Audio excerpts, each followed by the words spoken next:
The due process form is the first form you're going to go to when a student is beginning to not perform to the standards that we need them to pass class. So you want to document that each week as it happens, and this form is where you do that. Okay, the form is pink. I've seen a couple different versions of this form, but generally speaking, it's going to have the name of the student and then the dates that the student has not performed as expected. So it's going to have a couple spots to document that information at, and you might need more than one form. So you're just going to go through each week and use this form to make sure you're covering yourself for that student that's not performing. So here's how you fill it out. At the beginning, so on 9/25, this student missed an appointment. So, and then you put the date 9/25. This is when you record it, and this is when it happens. So that might not match, but usually it does. The student also, when missing the appointment, had not completed their homework either digitally or turned it in because they missed their assignment or their appointment for that week.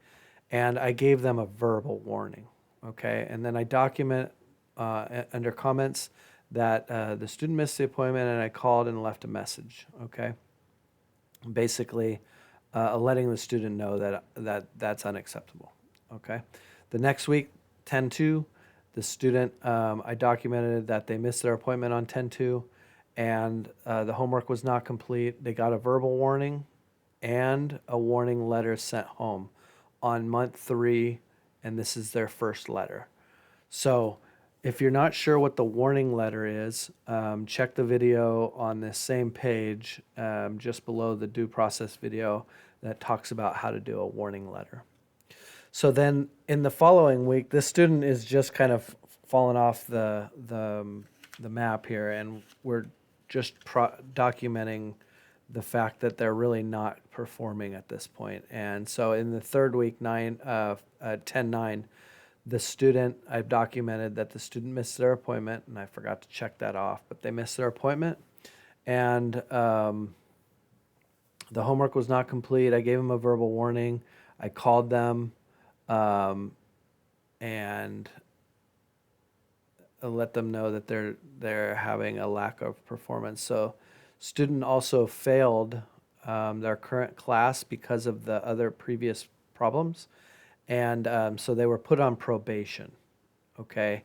And at this point, you would fill out a probation letter. So to understand how to do a probation letter, you can watch the video on how to fill out the probation letter on this same page at the bottom of this Canvas page. And then the student continued to not show. We re-enroll them after they failed that class. We would re-enroll them in that same class again. And on 10/16, the student, again, just missed and did not show up, did not do their homework, verbal warning. And at this point, what I did was drop the student because the student missed the appointment with no contact. I called the student to inform them they've been dropped because they've failed a class and they were on probation. So the next process after this form would be then to begin the drop letter process.